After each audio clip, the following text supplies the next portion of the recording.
Terima kasih Anda masih bersama kami di Fokus Terkini edisi malam hari ini. Masih bersama saya Ardianto Wijaya membahas terkait dengan komitmen anti korupsi Presiden Prabowo. Masih bersama dengan sejumlah narasumber, Bu Yenti, lalu juga Mas Andi Wijaya, ada Mas Tesa dari KPK dan juga Mas Igor.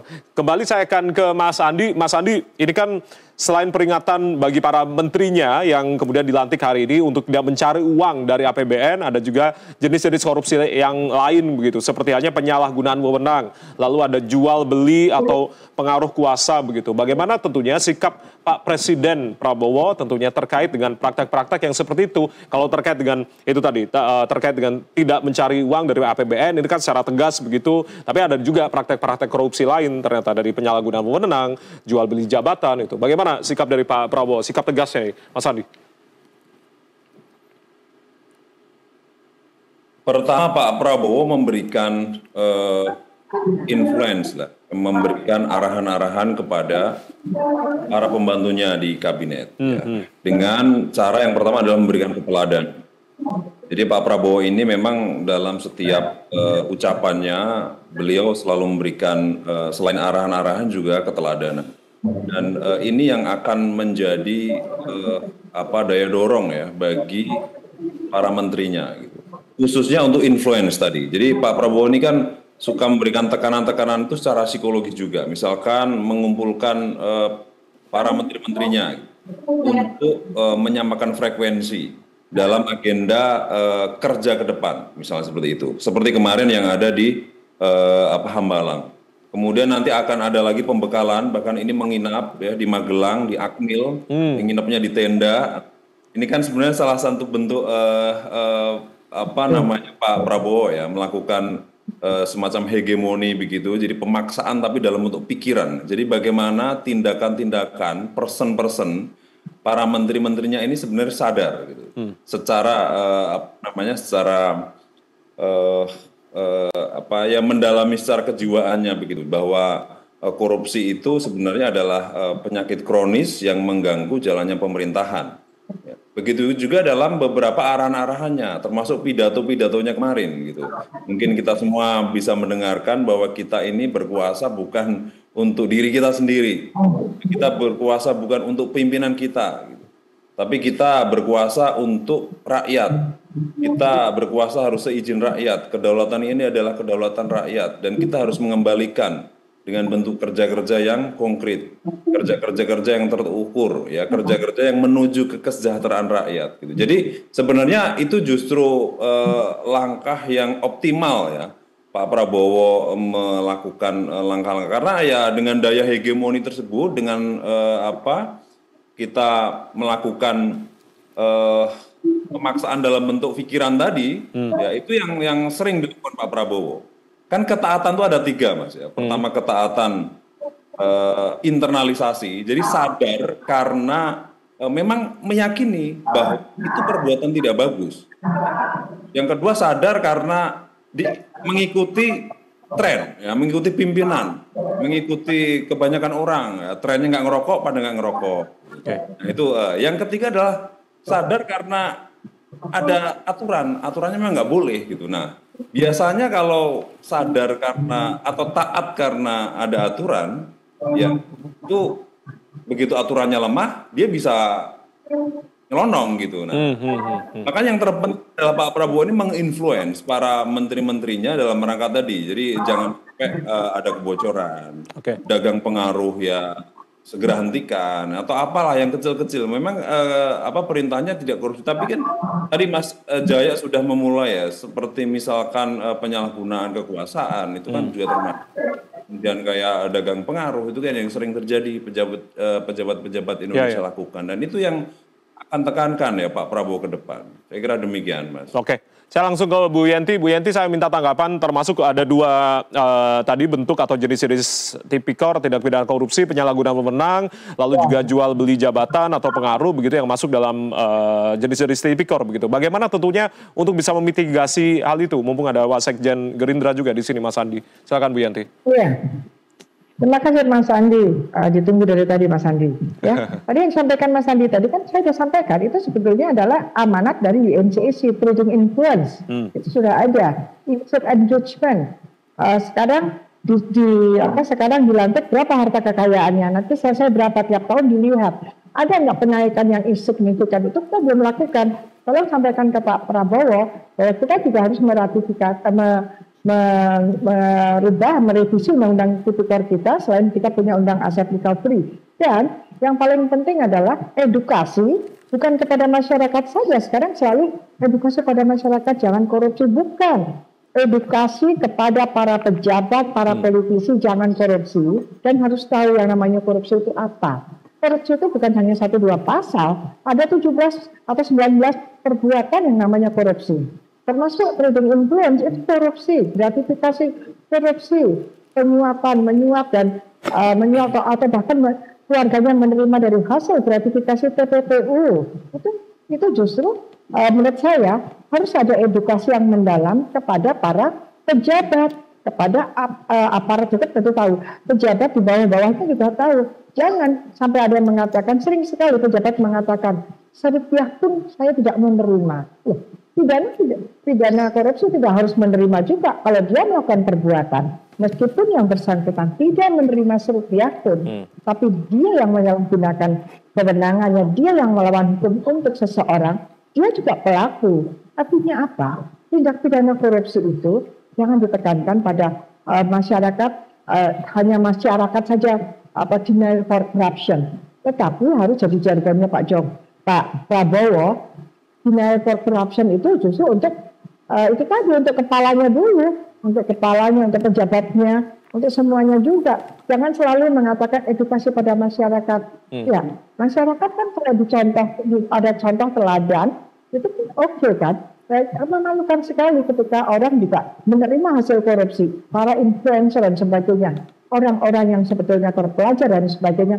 Saya tidak tahu undang-undang TPPU itu kan aneh. Padahal undang-undang ketika telah disetujui di DPR 30 hari setelah disetujui, semua seluruh Indonesia dianggap mengetahui atas undang-undang itu. Dan tentu saja untuk para ini ya, ASN, para birokrat, pejabat-pejabat ini yang dilantik apalagi dan anak buahnya, itu harus tahu betul yang namanya korupsi itu banyak sekali. Semua namanya korupsi, Mas Andi, don't hesitate to say that. Itu korupsi, itu gampang sekali menyatakan. Korupsi bukan 1-2 pasal, banyak sekali. Itu yang perlu disampaikan. Jadi edukasi anti korupsi justru kepada para pejabat. Kalau masyarakat sudah sering diedukasi, dan mereka justru tidak terlalu tends to corrupt. Yang tends to corrupt itu yang mempunyai power. Yang mempunyai power ini, para pejabat tinggi negara. Yang juga edukasi untuk para menteri-menterinya, Bu. Bukan untuk masyarakat juga enggak. Jadi makanya menginfluence yang sama influence ini adalah pengaruh kepada menteri-menterinya. Ya. Betul. Tadi kan kalau dagang pengaruh ya itu lain lagi. Ya, dagang pengaruh itu korupsi, Mas. Ya, saya paham. Akan menyampaikan bahwa yang namanya korupsi itu banyak sekali. Dan itu menteri harus tahu, kepala lembaga, kepala badan harus tahu. Jangan justru malah masyarakat kecil ditekan harus tahu-tahu. Yang tends to corrupt itu justru pejabat-pejabat ini. Ada 16. Nanti tolong Mas Andi undang saya, kita bicarakan. Baik, ya. Oke. Saya langsung ke KPK sebagai lembaga anti rasuah, pendidikan atau edukasi anti korupsi penting kemudian untuk para pejabat tinggi negara. Apakah juga komitmen itu juga terus dijalankan oleh KPK, Mas, dalam hal ini Mas Tessa? Iya. Sebagaimana yang sudah dijalankan oleh KPK, kita memiliki trisula ya dalam pemberantasan korupsi. Ada penindakan, ada pencegahan, dalam hal ini perbaikan sistem, dan ada pendidikan dan peran serta masyarakat.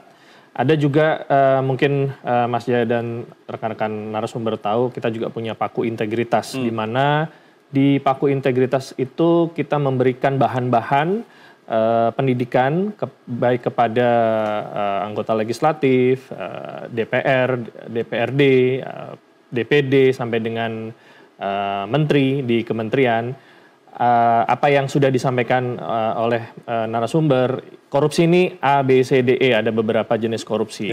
Dan kembali lagi, komitmen ini tentunya perlu ditekankan mulai dari pejabat paling tinggi di tempat tersebut, baik itu gubernur maupun menteri. Ya, kalau Bapak Presiden kan tentunya level paling tinggi tidak bisa terus-menerus mengawasi bawahannya. Nah, para menteri-menteri, para gubernur, para bupati yang memang secara teknis di lapangan itu menjalankan, menggunakan anggaran, inilah yang perlu komitmen. Disampaikan oleh Pak Presiden bahwa selain pegawai negeri dan penyelenggara negara, ada juga pengusaha-pengusaha yang tidak patriotik. Tapi menurut saya yang terpenting adalah bagaimana pegawai negeri dan penyelenggara negara ini. Kalau seandainya pegawai negeri dan penyelenggara ini sudah memiliki integritas, kami memiliki keyakinan pengusaha juga nggak bisa macam-macam gitu loh. Mereka akan menyesuaikan, mereka akan beradaptasi bagaimana para pegawai negeri dan penyelenggara negara ini berlangsung. Karena dalam 16 tahun lebih saya berdinas di KPK, banyak sekali pernyataan-pernyataan pengusaha, Pak, kalau seandainya saya tidak mengikuti, itu nggak bisa hidup, kita tidak bisa berusaha. Nah, permasalahan ini juga yang perlu diperhatikan, agar perbaikan sistemnya juga lebih baik, tentunya tidak juga menghambat pembangunan ya. Kalau semakin rigid, perlu ada keseimbangan antara perbaikan sistem yang baik dan juga perjalanan pembangunan ini agar tetap bisa berjalan dengan lancar. Kita harapkan juga budaya anti korupsi juga mengakar begitu ya, sampai tidak hanya para pejabat tinggi negara tapi juga seluruh pengusaha. Saya langsung ke Mas Sigor. Mas Sigor, ini kan sudah dilantik kemarin begitu, sudah mengucapkan sumpah dan juga janji untuk Pak Prabowo dan juga Mas Gibran begitu, hingga pada akhirnya hari ini juga dilantik para menteri, wamen serta jajaran begitu. Apa yang kemudian bisa dilakukan oleh Pak Prabowo sebagai panglima tertinggi begitu, dalam hal ini presiden juga, untuk bisa merealisasikan keinginannya kabinet yang anti korupsi? Anti korupsi ya. Ya tadi sudah banyak dijelaskan ya, dari Gerindra misalnya mengatakan edukasi, dari Bu Yenti masalah aset recovery dan lain sebagainya. Menurut saya itu penting. Tapi survei itu mengatakan bahwa Pak Prabowo itu dipilih karena tegas. Kalau dulu yang laku itu merakyat kayak Pak Jokowi, sekarang nggak tegas. Jadi Pak Prabowo itu ya mau melakukan edukasi kepada menteri-menterinya silakan aja. Tapi kalau sudah ada indikasi ini kayaknya membahayakan pemerintahannya dia ya, itu pecat aja, pecat. Nggak ada kata lain, pecat gitu ya. Dipecat karena Pak Prabowo dipilih satu putaran 58% oleh rakyat Indonesia ya. Kalau parpol itu hanya mengusung sebagai syarat untuk mengusung, Mas Yaya ya. Jadi tidak signifikan. Pak Prabowo berkali-kali dalam pidatonya mengatakan ya kita ini harus berjuang untuk rakyat, bukan kerabat gitu. Oleh karena itu nggak usah ragu aja. Jadi menunjukkan kepimpinan leadership-nya dia yang dynamic style, ya, yang dipilih satu putaran 54% dengan cara ya menunjukkan. Ya, Pak Reza tadi udah mengatakan ikan itu, dari mengutip pidato Pak Prabowo, busuk dari kepalanya. Ya. Pak Prabowo nggak busuk, kalau bawaannya busuk pecat. Gitu. Edukasi itu nggak penting udah. Edukasi itu hanya sarana sosialisasi, keakraban ya. Lalu bagaimana mendukung kabinet ini secara solid gitu ya. Tetapi pasti ada tuh gitu nanti kejadian-kejadian ya, agar saya mengharapkan approval rating pemerintahan Pak Prabowo itu lebih tinggi dari Pak Jokowi gitu loh. Dan masyarakat percaya gitu. Isu korupsi ini memang penting. Nah, kalau isu itu oleh publik percaya nggak isu korupsi itu penting gitu, yakin nggak? Kalau yakin udah gitu, tingkatkan. Jadi Pak Prabowo ini punya peluang jadi presiden legendaris lah gitu ya. Presiden legendaris di Indonesia kalau dia langsung berani pecat gitu. Udah kamu saya pecat gitu. Banyak yang lain kok yang ngantri, ya kan? Menteri-menteri sekarang di kabinet Prabowo itu seperti mahasiswa baru, penerimaan mahasiswa baru. Gak ada gelombang pertama ya, PKS masuk, Nasdem mungkin walaupun nggak masuk kabinet tapi dukung. Nanti gelombang kedua P3, gelombang ketiga mungkin juga PDIP. Banyak yang mau, udahlah Pak Prabowo itu presiden gitu, banyak yang mau jilat dia, banyak yang mau ngantri gitu ya. Jadi nggak usah Pak Prabowo udah baik-baik ya, sosialisasi lah, edukasi lah, melakukan training ini, training. Ya sudah lah, menurut saya itu nggak penting. Yang penting nanti tunjukkan aja sikap. Lo korupsi ketegasan gue sikap pecat. ya, artinya tegas, ya. pecat Oke, aja gitu. baik, Banyak baik. yang lain kok. Ya, saya langsung ke Mas Andi lagi. Mas Andi, artinya di beberapa kabinet sebelumnya begitu, ini kan beberapa menteri dari parpol tersandung kasus korupsi begitu. Apa yang kemudian evaluasi yang tentunya sudah dilakukan dalam hal ini oleh Partai Gerindra secara internal untuk kemudian ke depan bisa menciptakan kabinet yang anti korupsi, khususnya di kader-kader Partai Gerindra tentunya yang sudah masuk dalam kabinet ini, Mas Andi. Pak Prabowo, setahu saya beliau tegas ya dalam melakukan pemberantasan korupsi ini, Mas. Ya, salah satunya lah dulu ada kader Gerindra itu juga tersangkut, ya beliau langsung langsung tidak diberikan amanah lagi ya di partai ya, begitu sudah di. Ya, silakan Mas Andi. Baik. Ya, Mas Andi. Jadi ada kader yang waktu itu tersangkut korupsi dan sekarang sudah nggak ada kabarnya lagi gitu. Jadi sudah nggak ada ampun lagi gitu. Nah, begitu juga dalam kabinet sekarang ini, Mas. Jadi beliau juga melakukan fakta integritas. Salah satunya adalah tentang komitmen untuk tidak melakukan korupsi atau penyalahgunaan. Jadi itu yang sudah dilakukan. Jadi beberapa seluruh menteri, wakil menteri yang kemarin dilantik, yang hari ini tadi dilantik, melakukan fakta integritas yang sudah ditandatangani kemarin waktu dipanggil ke Kertanegara. Itu adalah salah satunya adalah komitmen untuk tidak melakukan korupsi. Gitu. Jadi kalau ngomong soal tegas-tegasan ya Pak Prabowo tuh jarang melakukan janji-janji yang sifatnya kayak itu. Karena kan begini ya, soal isu korupsi ini kan ada hubungannya dengan stabilitas. Kalau nanti kira-kira pemerintahan nggak stabil ya, misalkan antar lembaga negara kurang bagus ya, antar lembaga penegak hukum kurang bagus, hubungannya kurang harmonis kan juga mengganggu. Nah, beliau ini juga hati-hati dalam melakukan tindakan-tindakan terhadap person-personnya ya, para pembantunya jika terjadi masalah gitu. Jadi beliau ini langkah preventif beliau lakukan, langkah-langkah tindakan-tindakan pasca nanti dilakukan korupsi pun ya juga nanti pasti akan dilakukan gitu ya. Pasti kalau tadi Mas Igor mengatakan pecat ya pasti akan diganti, Mas. Nggak akan dipecat pun ya memang aturannya udah kayak gitu. Kalau udah namanya tersangka ya udah langsung diminta mundur atau memang langsung diganti gitu. Jadi sudah rencananya memang seperti itu Pak Prabowo. Oke. Begitu, baik, saya langsung ke Bu Yanti kembali. Bu Yanti, ini kan korupsi ini kan sebagai catatan hitam begitu dalam setiap kabinet. Kalau kita lihat beberapa waktu sebelumnya begitu, apa yang kemudian bisa dilakukan untuk bisa menciptakan kabinet yang benar-benar bersih atau anti korupsi ini, Bu Yanti? Ya tadi ya, saya ikut Mas Igor itu galak banget tuh ya. Mas Igor, tadi gini loh, edukasinya itu edukasi kepada mereka itu untuk tahu yang namanya korupsi itu bukan hanya 1-2 pasal gitu Mas Igor. Itu jadi kan banyak sekali itu, jangan-jangan para pejabat ini nggak tahu bahwa begini itu termasuk korupsi gitu. Bukan edukasi yang lain. Saya setuju juga. Kalau aneh, kalau sudah memang tidak on the track itu ya langsung sikap, betul. Mas Igor saya juga setuju. Apalagi sekarang ini kan Pak Prabowo itu kan ingin swasembada pangan, ya.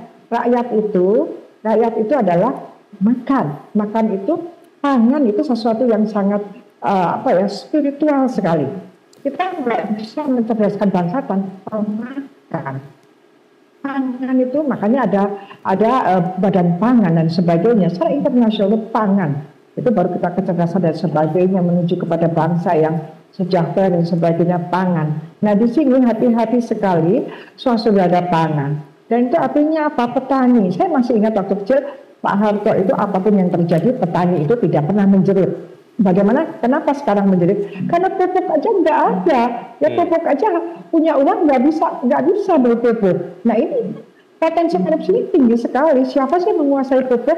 Bagaimana sih tata kelola pupuk itu sehingga masyarakat yang ingin bertanya aja tidak bisa. Saya sangat berharap dengan cita-cita swasembada pangan itu juga artinya anak-anak muda itu mau jadi petani. Karena negara itu negara agraris dan selama ini hampir hilang istilah itu. Nah, kemudian moral integritas dan dalam penegakan korupsi itu, Mas Andi tolong sampaikan kepada Pak Prabowo itu disampaikan harus menggunakan TPPU. KPK itu jarang menggunakan TPPU dibandingkan dengan Kejaksaan Agung. Tanpa itu nggak bisa, Pak. Dan bahaya sekali uang hasil korupsi yang belum tersita jangan-jangan digunakan untuk modal-modal pemilu. Integritas apa yang diharapkan kalau orang itu menang pemilu menggunakan dana-dana dari korupsi? Ini banyak sekali PKP sudah menyampaikan ada 300 triliun yang mengalir dalam pendanaan pemilu. Itu bagaimana? Ini kita tagih juga gitu ya. Belum lagi judi online dan sebagainya. Itu semua dengan tindak pidana pencucian uang. Itu Mas Jaya.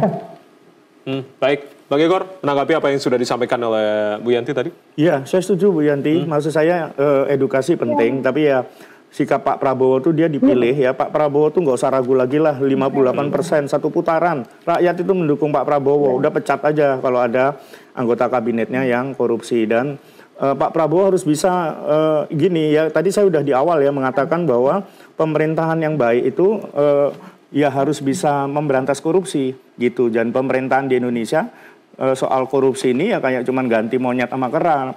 Nanti Pak Prabowo ganti aja monyet sama Garuda gitu ya. Jadi jangan kera, jangan sami mawon gitu. Dan Pak Prabowo perlu menunjukkan leadership-nya karena Pak Prabowo harus percaya diri bahwa rakyat di belakang dia 58% satu putaran dan mengharapkan Pak Prabowo ini bersikap tegas dalam komitmennya memberantas korupsi. Begitu Mas Jaya. Baik, saya langsung minta tanggapan dari Mas Andi. Tadi sempat disampaikan oleh Bu Yanti nih, jangan lupakan nih mungkin nanti akan disampaikan kemudian kepada Pak Presiden, ke Pak Prabowo terkait dengan tindak pidana pencucian uang yang kemudian harus kita kawal secara bersama. Mas Andi, tanggapan Anda dari Bu Yanti tadi? Saya setuju Bu Yanti kalau penggunaan TPPU dan memang harus begitu. Jadi kalau ada tindak pidana asal ya memang harus diburu itu. Kalau dicuci lagi ya dibersihkan ya nggak akan selesai-selesai gitu. Apalagi tadi disinggung soal dilarikan untuk politik gitu. Dan memang kalau bicara politik kita ini juga kita dilematis ya karena memang politiknya berbiaya tinggi dan itu menjadi salah satu fokus Pak Prabowo untuk melakukan tinjau ulang. Ya ternyata demokrasi kita ini energinya habis ya untuk penyelenggaraan.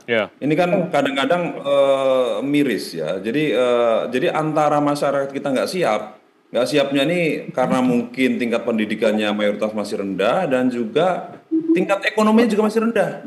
Jadi mereka ini berharap dari itu money politik dianggapnya lebaran politik bagi lebaran politik. Nah ini kan akhirnya memaksa para politisi ya akhirnya untuk turun ya mengumpulkan uang entah dari mana caranya. Saya berpengalaman banget Mas karena 2014 dulu juga nyalek. Wah rasanya udah abnormal. Jadi menurut saya udah normal negara politik seperti ini ya. Itu yang membuat Pak Prabowo untuk ditinjau ulang bahwa dengan sistem politik seperti itu akhirnya menyuburkan korupsi. Korupsi buat siapa? Buat politisi-politisi yang sudah terpilih. Akhirnya kan harus mengumpulkan uang kembalian. Beliau mungkin utang kemat. Nah itu yang akhirnya memaksa itu. Jadi saya yakin Pak Prabowo akan memetakan bahwa sebenarnya permasalahan korupsi ini hulunya dari mana dan muaranya di mana. Ini akan disisir Mas. Penyebabnya apa sebenarnya? Nah itu kan yang membuat. Misalnya nih, yang paling banyak kan korupsi politik ya.